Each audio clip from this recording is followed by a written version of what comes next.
Complicated? Accrue lets you focus on what is really important. Life. Invest in premium commercial real estate for as low as $1,000 without hassle and worry. Accrue. Making the exclusive inclusive.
All right.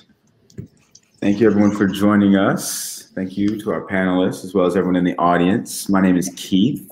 I'm here on behalf of Security Token Advisors out here in Miami, Florida, as well as the Blockchain Acceleration Foundation. And today, we're going to spend a little bit of time talking about what major challenges and opportunities lie ahead in the adoption and the road of adoption for digital securities. And with me on the panel here, we have some incredible guests. Super excited for this conversation. I think it'd be a lot of fun. We're just going to talk really generally about some of the challenges and opportunities and have some fun here. So first off, I want to go ahead and give our panelists a second to introduce themselves.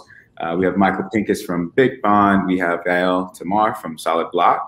We also have Alfred Ritter from Montgomery Securities, as well as Joris Fairmint. Herwig from Security Token Advisors as well. He's actually out on vacation in Colorado at the moment, correct? But with that, I'm just going to go ahead and step back for a second. Michael, just if you go ahead and quickly introduce yourself to the crowd, tell them a little bit about what you're doing and why you're here, man.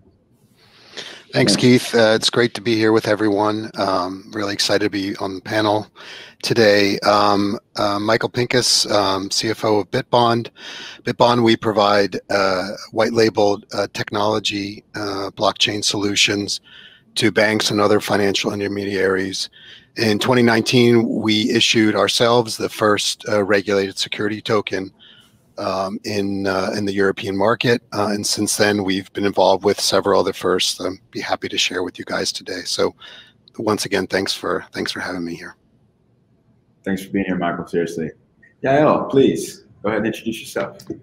Hi, everybody. I'm Yael Tamar, co-founder, co-CEO of SolidBlocks. Really happy to be here. And I love all the conferences that Draper Goren Holm organize every year just to get to see some familiar faces and new people as well. Really fun. Thank you for that. We are tokenizing real estate, and our focus is to make real estate work for everyone. There is a huge $300 trillion market out there. Only 1% of it is tradable. So SolidBlocks is helping to put more real estate in the digital and accessible form for everybody. Thank you. Thank you, Yael. Seriously. All right. We've got Alfred as well. Please go ahead and introduce yourself, sir. Hi, I'm Alfred Ritter. I'm with Montgomery Securities. We're an old name, but a new firm. We're located in San Francisco. We're focused on investment banking services to, say, growth stage companies, and with an emphasis on financial technology. as a sector, and then we're a proponent of digital securities, and that's, I think that's basically us. Good to be here. Thanks for joining us, Alfred. Joris, please. Oh, yeah, thank you, Keith. Hi, everyone. So I'm Joris Delanoue. I'm the co-founder of the company called Fairmint. At Fairmint, basically, we allow a founder to make their equity programmable. And thanks to a platform fully compliant, we allow them to issue tokens that are actually true equity securities. And they can put an invest now that button directly on their website to literally raise funds from anyone in their ecosystem, their stakeholder, their user, their customers.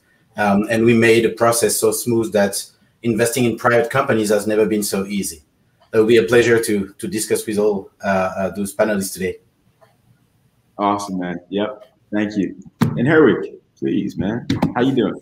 I'm doing great, Keith. Good to see you out here in Colorado, as you pointed out. I have the pleasure of working with Keith on the Security Token Advisor team, but I'm also one of the founding partners and the CEO of Security Token Group. You may know us for Security Token Market or stomarket.com, where you can go and get all the latest trading information for all these security tokens out there. And then we are also going to be launching our own financial products that are, of course, tokenized in the future as well.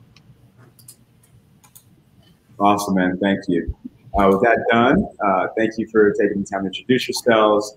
I'm going to go ahead and jump straight into some of the topics here, discuss some of these challenges and opportunities in the adoption of security tokens and digital securities. And actually, that's where I want to start. I know, Alfred, I think you have a pretty strong opinion about this idea. What is the difference between a digital security and a security token? And what do these things really mean to you? And how can we separate what's happening with digital securities or security tokens from what's happening in the blockchain space in general? Because right now there's a lot of conflation where people don't necessarily understand that there's a difference between what's happening in blockchain and what's happening with security tokens. And so it's important, I think, for us to kind of understand exactly what it is that's being done in the security token space and what that means for us to be able to get any real adoption. So if anyone has any strong opinions about this, I'd love to let you take the floor and talk about a little bit of the differences between a security token and blockchain, and or really kind of fleshing out the difference in a digital security and a tokenized security. Well, you mentioned me first, so I'm going to jump in. The security, I mean, I don't know that there is a distinction between security token and digital security. I would say they're the same thing. I mean, there is some challenges with the word token. I think, in my opinion, I prefer to refer to it as a digital security, not to take away from the fact that this summit's called the Security Token Summit. But, I prefer, that's just a personal preference, I would say. I think there is a distinction, though, to be made between tokens, whether it be utility tokens and different that are non-securities, right, or cryptocurrencies, et cetera. So though I think there's a distinction there, but between the two that you mentioned, really not. But the distinction between the others is typically security tokens or digital securities are not bearer instruments like a lot of the some of the other cryptocurrencies would be. So happy to have anybody else jump in on that. I'll just jump in general. What is a security token, right? Very quickly for everybody, or a digital security for that matter. There are two components to security tokens. One is securitization, that's in the name, and the other one is digitization, that's also in the name, even though there's two names that kind of overlap, right? So securitization is plain vanilla issuing a security, which is compliant with whatever regulation the country of issuance has, right? The country of investor, right? Investors that are investing in this security. That's securitization. You usually do that through creating a special purpose vehicle, and then which will then hold the asset, may it be real estate, may it be a painting, may it be a car, may it be whatever it can be. That's the legal way to issue a security. And the digitization aspect of it is using digital, means that we have to our disposal, the blockchain ledger, to record the ownership of that said security. By by the way, other digital means could be things like Excel database or SQL online, right? So we're talking about blockchain-based security specifically. When we say digital security, we usually mean the ones that use blockchain to record the ownership. So hopefully that clears things up.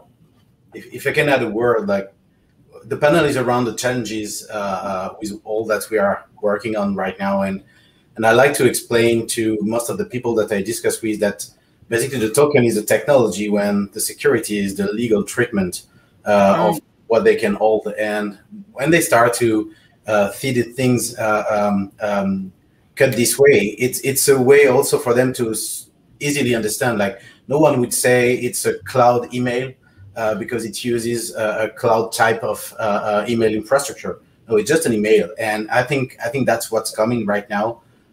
People start to focus on what is the true underlying asset rather than to really wonder what is the way of issuance and issuing those securities. That is so cool, Joris. In 10 years, we're going to drop the word digital, right? We're just going to say security, and that's going to mean security on the blockchain. Exactly. I love that. I love that, absolutely. If anyone else has some comments on that, feel free to jump in.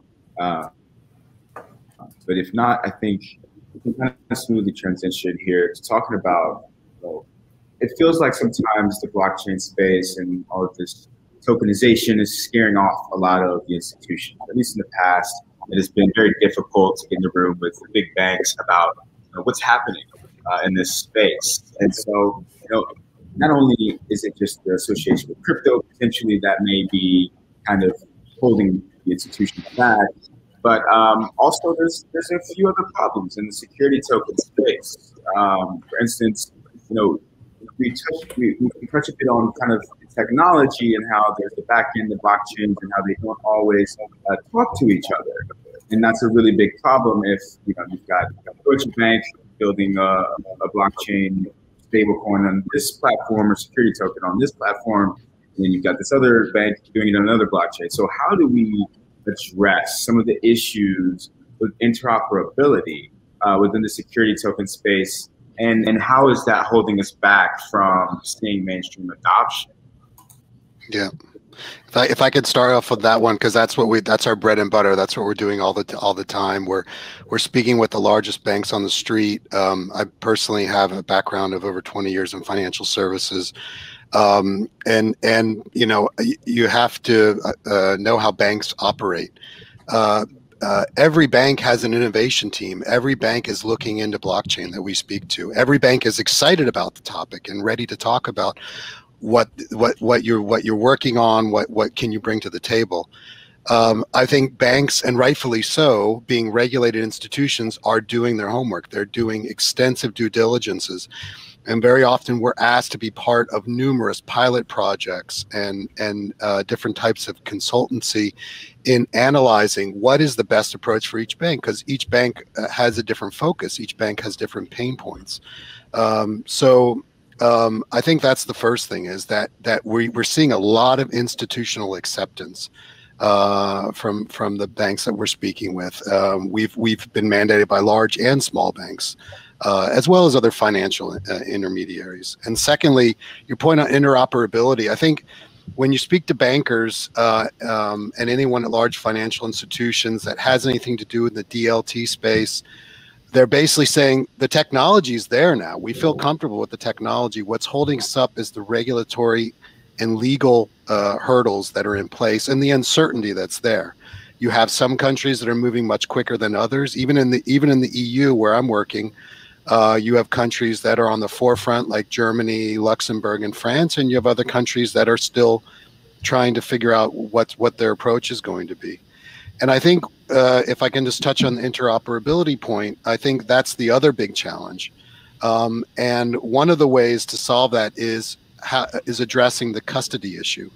How many different protocols are you allowing under your custody technology? The custody technology that we offer is multi-protocol.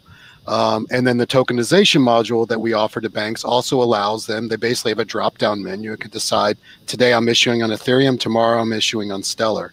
And so these are all ways to get to the point where we, eventually everything will be interoperable, like the analogy with email. Doesn't matter where I'm sending you an email from a Mac or a Chromebook, you're getting the message. And that's, I think, what we're all trying to work towards on the security token space. If I may add something here, that was great, Michael. The last conference I ever attended in person, oh, no, actually, since then I've been to a conference in Dubai, but the last conference in the US was the Structured Finance Conference, full of bankers, and they wanted to hear about blockchain and they wanted to hear about tokenization. So we flew there to speak. So basically, the institutions, as Michael pointed out, are ready to go. A lot of them put money in companies like Securities, Vertalo, Polymath, right? That are doing tokenization. A lot of them put money in different companies that do custody and do solutions that overall complete the puzzle of the infrastructure. And a lot of them put money behind security tokens. A lot of them are issuing bonds on blockchain, on Ethereum, right? So we have like Santander, and we have Nomura, and we have quite a few banks and financial institutions that are putting their money into this technology and also into the products. So there's no question that banks or institutions are super interested. I don't know if the interoperability is necessarily the issue, because there are quite a few solutions that are there. I think that there are many challenges that prevent institutions from jumping ship, even though crypto has gained acceptance.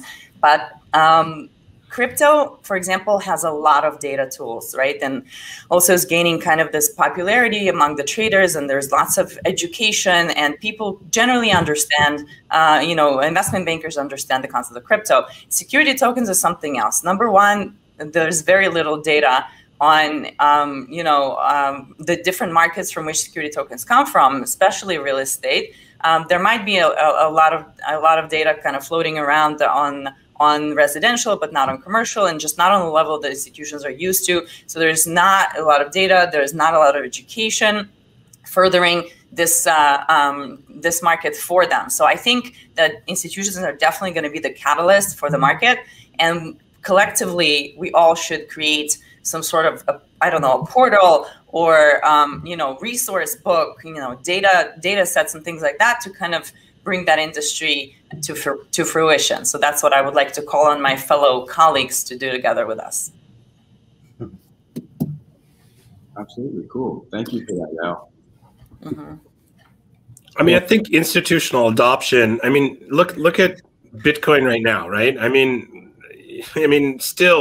We're starting to see OCC applications to become a bank to handle cryptocurrency in the US. So I think, you're going to see that happening. It's going to happen, I don't know, this year, but it's going to happen in the next 24 months. I would say that there'll be a bank, that there'll be new bank applications approved that will handle cryptocurrency. I think you need to see that happen. And then I think then the SEC will take their cues from what's happening in the cryptocurrency market, saying, okay, this is an asset class. We're feeling more comfortable with the technology. And you see the SEC, on the way out the door, the Christmas gift, that the SEC chairman left for all of us was information about custodying of digital asset securities. We're very much interested in pursuing that and being involved with that development, but we also don't know what it means, and we need to wait till Gensler gets in there and make sure he doesn't throw it all out, which I don't think he will. But so we're figuring it out. I think some of the directives there are really important from the regulators in this business. I think those are some of the liabilities of highly regulated firms, which if you're in the securities business, you're regulated. So you got to deal with FINRA. And if the SEC doesn't tell FINRA what to do, then FINRA doesn't know what to do, and they don't approve anything. Also depends on how you define institutions, right? We know, Keith, that we have a resource live on our blog with the top 100 banks in the world. 39 of them are working on blockchain-based projects to make efficiencies into their stack. Of the top 10, 7 of them are working on blockchain-based projects. NASDAQ has a whole tokenization suite that they're looking at. Obviously, NASDAQ is not powered today by the blockchain, but they're looking at it. They're offering services. So this is definitely happening. Agreed. I love it. Absolutely. And so speaking a little bit more towards the regulatory concerns and issues, you know, it's actually super surprising because right now it's very fragmented. So not only do we have these different jurisdictions that all have their own rules around what's happening. I know, Michael, you're based in Germany, you're seeing some of this in Europe, how there's not really a clear framework that's been built out. And so speaking to that, there's some countries that are ahead and some of that are very behind. And so, Herwig, I know you also work with a lot of international exchanges and ATSs, rather, marketplaces as well. So I'm wondering, where are we seeing the opportunity in the or the challenge really with the regulations when we're talking about them in a place where we're actually communicating these ownership of these technologies across borders? I think that's kind of one of the biggest potential opportunities is having that global access to assets in different places. So how are we seeing that opportunity and that challenge right now? Yeah, every jurisdiction has its own story and opportunity, right? When you look at America, we're dealing with the most robust and strictest capital markets in the world. And that's a whole different ballgame when it comes to a lot of these island nations like the Seychelles off of the east coast of Africa, that 10 years ago was the smallest national exchange in the world. And now they're one of the fastest growing in the entire world because they're supporting digital securities and blockchain-based instruments and taking advantage of this new opportunity to create global access to products. And the financial products don't necessarily need to be in the same jurisdiction. We can have someone in Hong Kong buy property in Singapore through a broker-dealer out of New York that now it's trading on merch. And that's the future of financial markets being connected. There's obviously a lot of regulation that needs to catch up in certain, regards. In Europe, they have their own issues regarding the EU, and the US, as we know, has, we've seen with the panel with Hester Pierce that there's a lot of work to be done. But ultimately, I think this is an opportunity just to create more interconnected finance, simply creating access to assets as well as investors getting access to foreign assets. And that's the opportunity that we're seeing around the world. Pretty much every country, whether it be a private marketplace or their national exchange, is looking at how can we take advantage of the fact that these instruments will be connected and we can now have these efficiencies to kind of transact instantly across borders. Yeah, I think Herwig is right. I mean, just looking in Europe alone, at the EU level, they've come out with what's called the pilot regime, which will allow exchanges to develop in the digital asset space in the next couple of years. Also, MiCA is another regulation dealing with crypto and stable coins. In Germany, very interestingly, I have to hand it to the regulator. They've been very open to innovation.